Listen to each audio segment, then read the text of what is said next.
In Greek mythology, Cronus is the god of time. He once ruled the universe until it was stolen from him by Zeus. Christopher Lloyd is our Zeus resonator, and he battles Cronus' clock tower in the synchromystic epic Back to the Future. The Greeks' story said that Cronus was defeated by Zeus by way of his lightning bolt. Christopher Lloyd kills the clock tower with a lightning bolt, and since Cronus was the god of time, or the titan of time, it seems fitting that he would be represented by a gigantic, inanimate, but still antagonistic clock tower. Cronus was also a god who embodied limitation, darkness, death, and the color black. He was almost always depicted carrying a scythe, which is why his modern-day adaptation, the Grim Reaper, Death, also carries the scythe. The theme of escaping death is exemplified by the construction of a time machine, which is why Lloyd builds one, because Lloyd is Zeus, and Back to the Future is the story of how Zeus defeated the god of time, limitation, darkness, and death, Cronus. Cronus was the leader of the Titans, and his death marked the end of their reign over the universe, which humanity still celebrates to this day by lighting a gigantic torch, the Olympic torch, which honors the victory of the Olympian gods and their rise to power in the cosmos.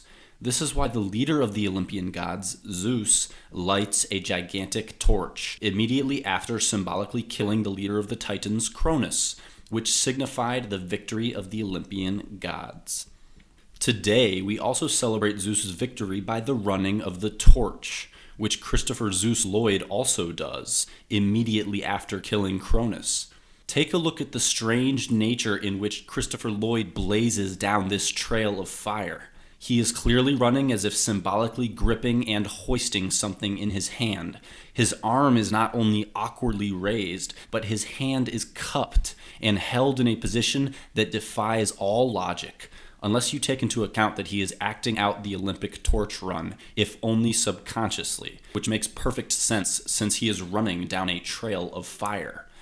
These two acts, the lighting of a gigantic torch at the Temple of Hera and the subsequent running of the torch, are still and were always performed in honor of Zeus's victory over Cronus.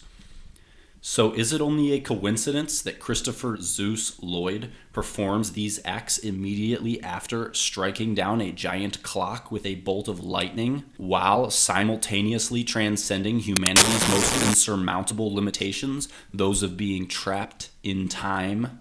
Is this a reenactment of the Olympic ceremonies and the Olympian mythology of the rise of the Olympian gods? After a closer look, you will see that it clearly is.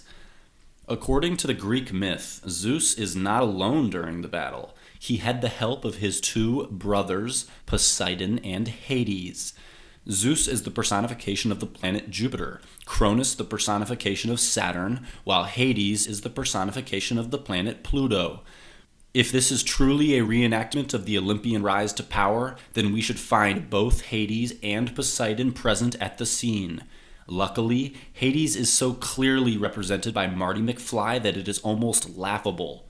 We learn that Universal Studios head Sig Sheinberg advocated a replacement of the title Back to the Future with Spaceman from Pluto, referring to Marty McFly, who was even supposed to state the line, "I am a spaceman from Pluto," which would have overtly stated his Hades-Pluto synchromystic entrainment. In this scene, Marty McFly is identified as a godlike alien supremacy from, of course, Pluto.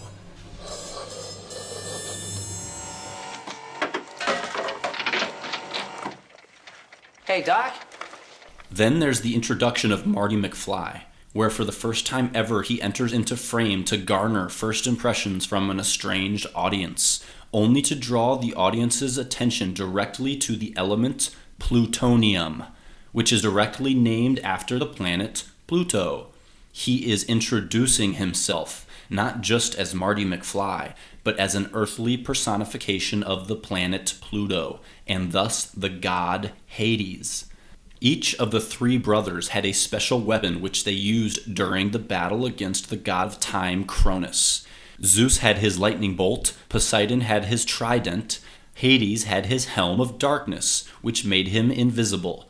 In the second film, Marty becomes the Invisible Man, wearing a black hat and an all-black disguise in an attempt to be unseen, which he achieves for a large portion of the film, whereby he walks about in broad daylight and plain sight but is never spotted.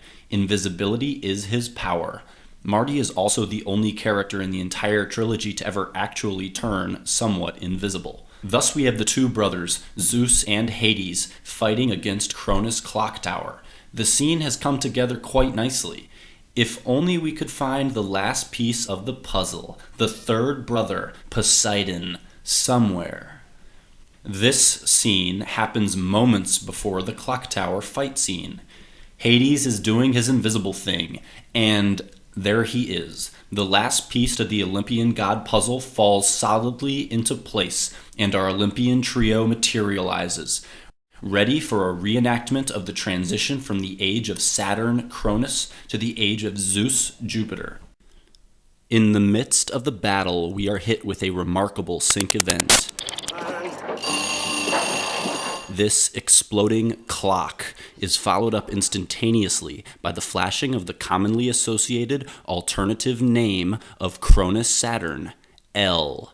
Watch as Cronus announces his presence with the exploding clock, and then the flashing of his name across the screen, roaring through the very fabric of the film to identify himself as the deity associated with all the time travel, clock tower madness. This ritual represents the end of the reign of Saturn, which is why it takes place late at night on Saturday, the end of the day of Saturday, the end of the day of Saturn.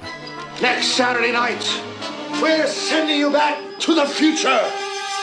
Okay, all right. Saturday's good. Saturday's good. Jupiter is the astrological ruler of the zodiac signs 12, Pisces, and 9, Sagittarius, which is why, amidst the celebration, Zeus Jupiter Lloyd stands inside the astrological symbol of the 12th sign, Pisces, while just over his left shoulder is a giant 9, drawing our attention to the 9th sign, Sagittarius, whose symbol is an arrow. Luckily for us, this giant 9, curiously enough, is made out of an arrow. I keep it simple for these stupid cats, claiming you knew the facts, but in reality, you were trapped. Jesus Christ was a gangster rapper. They killed him, then he came back and made a platinum album. The path I traveled like the dragon shadow, invisible to CIA camera angles. They got a file on every rap group. They killed the last man who had proof. They after me for information that I have too. I'm paranoid.